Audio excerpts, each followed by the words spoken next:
del déglu del xool Feeling Dakar site bi lay jox information yu leer. tey ji nekkaat ajjuma mbégte ma ñu amoon soppeeku nekk naqar tey ak tiis loolu mooy wane ni àdduna ñaar rek moo fi nekk bànneex ak naqar dundal nañu bànneex dañuy ñaan bànneex boobu ñu amoon ajjuma jooju ñu gagné France te mu dugal bi yàlla na am bànneex bu toll noonu ci biir bànneex. je pense que loolu rek lañ ko mën a ñaanal tey le président élevé na ko à titre posthume au grade de chevalier de l'ordre national du Lion. Il le mérite parce que tey Pape Bouba quoi qu'on dise il restera à jamais et à jamais dans les annales du football sénégalais pour avoir été le premier buteur sénégalais en phase finale de Coupe du Monde. waaw xam nga en fait je ne sais pas si les gens ont bien compris le message du chef de l'État parce que am na lu nga xam ne moom la ñu tuddee le musée de l'international, le musée des sportifs loolu le président wax ne dinañ ko ériger à Diamniadio man dafa bokk ci li nga xam ne bu ngeen dégloo sama interview ci fan yëpp dama wax ne tey war nañu am un musée de l'international. Un musée de l'international mooy lan mooy barab bu nga xam ne dañu fay mandargaal ñi nga xam ne def nañu ay jaloore ngir seen réew. je pense que tey Pape Bouba def na lu nga xam ne génération yi di ñëw suñu duggee ci musée boobu dinañu xam ne Pape Bouba Diop est le premier buteur de l'histoire du Sénégal en Coupe du monde de football. Il est le meilleur buteur à l'heure actuelle du Sénégal en phase finale de Coupe du monde de football. je pense que loolu yëpp dañ ko war a retenir mu nekk ku nga xamante ni nii France mi ñu colonisé woon keroog Pape Bouba moo ñu décolonisé.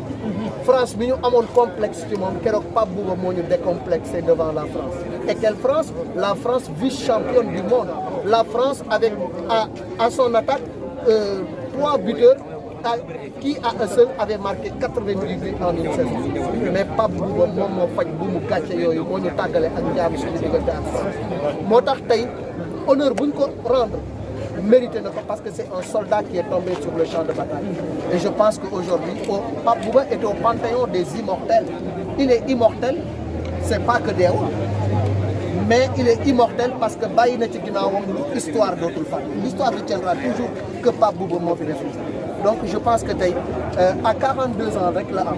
mais li mu dund tey li nga xam ne def na ko ci àddunaam nit dund na 100 ans te def li mu am nit dund na lu ko ëpp te amuloo ko kon war nañu dellu sant yàlla ñaan yàlla yàlla teeru ko àjjana njaboot gi mu fi bàyyi aussi yàlla def ci teg ci loxo.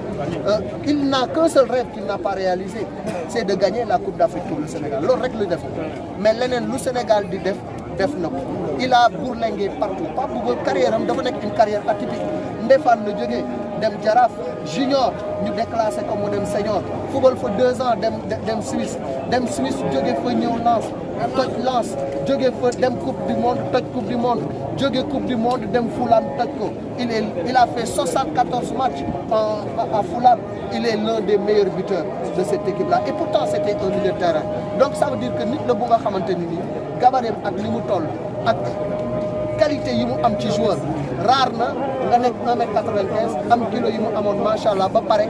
moom sa yaram ni mu ko moomee woon. Des athlètes comme ça le Sénégal en manque des milieux de terrain comme ça le Sénégal en manque encore est-ce que dinañ ko amaat c'est un gros point d'interrogation. En tout cas honneur à Bouba, repose en paix, la nation t'est reconnaissante et je pense qu'aujourd'hui c'est un repos mérité.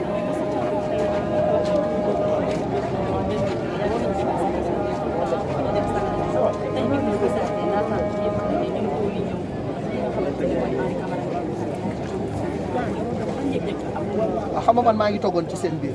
parce que c'est une génération bu nga xam ne man sama nekk journaliste sportif dafa taseeg seen épopée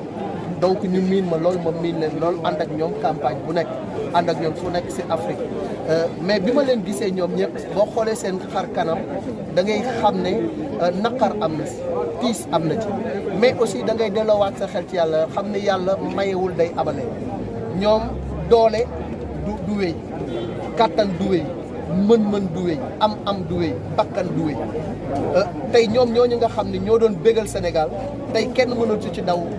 100 mètres yu mat loolu nga xam ne yàlla la moom abale woon nanguwaat nag mais aussi li ma gën a marqué mooy tey ñoo Pape Bouba ñoo doon ànd di daw ñoo Pape Bouba ñoo doon ànd di bégal Sénégal tey ñu toog di teeru néewu Pape Bouba